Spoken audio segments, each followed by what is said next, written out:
ಚಿನ್ನಾಭರಣ ಖರೀದಿಸುವಾಗ making charge ಎಷ್ಟು ಕೊಡಬೇಕು ಗೊತ್ತಾ? ಅಕ್ಷಯ ತೃತೀಯ ದಿನದಂದು ಚಿನ್ನ ಖರೀದಿಸುವ ಪ್ರತಿಯೊಬ್ಬರೂ ಈ ವಿಡಿಯೋವನ್ನು ನೋಡಿ. ಈ ವಿಡಿಯೋದಲ್ಲಿ ಪಕ್ಕಾ ಲೆಕ್ಕಾಚಾರ ತಿಳಿಸಿಕೊಡುತ್ತೇನೆ, ಕೇಳಿ. ಚಿನ್ನವನ್ನು ಖರೀದಿಸಲು ಎಷ್ಟು ವೆಚ್ಚವಾಗುತ್ತದೆ ಮತ್ತು ಅದನ್ನು ಹೇಗೆ ಲೆಕ್ಕ ಹಾಕಲಾಗುತ್ತದೆ ಎಂಬುದನ್ನು ತಿಳಿಯೋಣ. ಮೇಕಿಂಗ್ ಚಾರ್ಜ್ಗೆ ಸಂಬಂಧಿಸಿದ ಕೆಲವು ವಿಶೇಷ ವಿಷಯಗಳನ್ನು ಸಹ ತಿಳಿದುಕೊಳ್ಳೋಣ. ವಿಡಿಯೋವನ್ನು ಪೂರ್ತಿಯಾಗಿ ನೋಡಿ ಹಾಗೂ ಎಲ್ಲರಿಗೂ ಶೇರ್ ಮಾಡಿ. ಅಕ್ಷಯ ತೃತೀಯ ಬರಲಿದ್ದು ಈ ದಿನದಂದು ಭಾರತೀಯ ಸಂಪ್ರದಾಯದಂತೆ ಜನರು ಹೆಚ್ಚಿನ ಪ್ರಮಾಣದಲ್ಲಿ ಚಿನ್ನವನ್ನು ಖರೀದಿಸುತ್ತಾರೆ. ಅದಲ್ಲದೆ ಮದುವೆ ಸೀಸನ್ ಆಗಿರುವುದರಿಂದ ಅನೇಕರು ಚಿನ್ನ ಖರೀದಿಸುತ್ತಾ ಇರುತ್ತಾರೆ.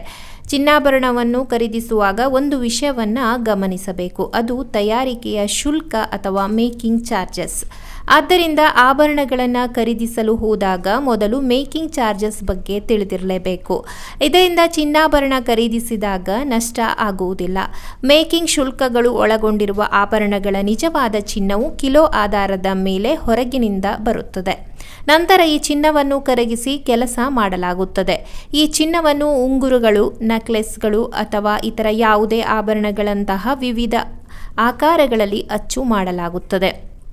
ಇವುಗಳ ಹೊರತಾಗಿ ಪ್ರತಿಯೊಂದು ಆಭರಣವು ವಿಭಿನ್ನ ವಿನ್ಯಾಸಗಳನ್ನು ಹೊಂದಿದೆ. ಅನೇಕ ಆಭರಣಗಳು ಸಂಕೀರ್ಣವಾದ ಕೆಲಸವನ್ನು ಹೊಂದಿದೆ. ಅನೇಕ ಆಭರಣಗಳನ್ನು ಸರಳವಾಗಿ ತಯಾರಿಸಲಾಗುತ್ತದೆ. ನಾವು ಉಂಗುರದ ಉದಾಹರಣೆಯನ್ನು ತೆಗೆದುಕೊಂಡರೂ ಅದನ್ನು ವಿವಿಧ ರೀತಿಯಲ್ಲಿ ತಯಾರಿಸಲಾಗುತ್ತದೆ.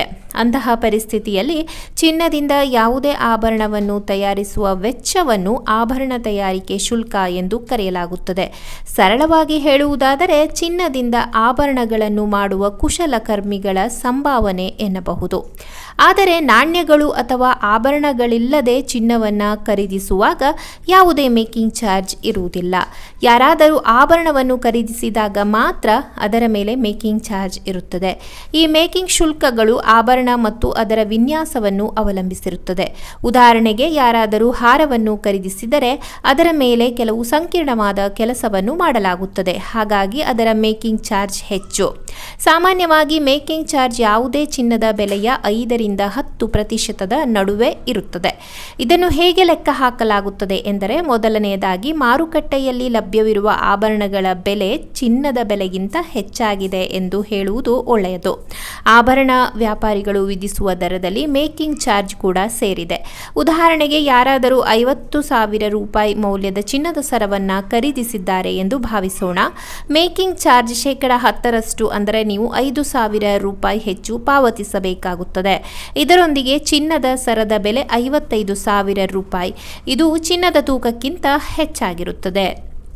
ನಾವು ಮೇಕಿಂಗ್ ಶುಲ್ಕವನ್ನು ಹೇಗೆ ಕಡಿಮೆ ಮಾಡಬಹುದು? ಅದು ಹೇಗೆ ಅಂದರೆ, ಒಬ್ಬರು ಯಾವುದೇ ಚಿನ್ನದ ಆಭರಣವನ್ನು ಖರೀದಿಸಿದರೆ ವಿನ್ಯಾಸವು ತುಂಬ ಸಂಕೀರ್ಣವಾಗಿರಬಾರದು. ಉತ್ತಮ ವಿನ್ಯಾಸಕ್ಕೆ ಹೆಚ್ಚಿನ ಮೇಕಿಂಗ್ ಚಾರ್ಜ್ ಮಾಡುತ್ತಾರೆ. ಆದ್ದರಿಂದ ಸರಳ ವಿನ್ಯಾಸದ ಆಭರಣಗಳನ್ನು ಖರೀದಿಸಬೇಕು. ಅದರ ಮೇಲೆ ಮೇಕಿಂಗ್ ಶುಲ್ಕಗಳು ತುಂಬ ಕಡಿಮೆ ಇರುತ್ತವೆ.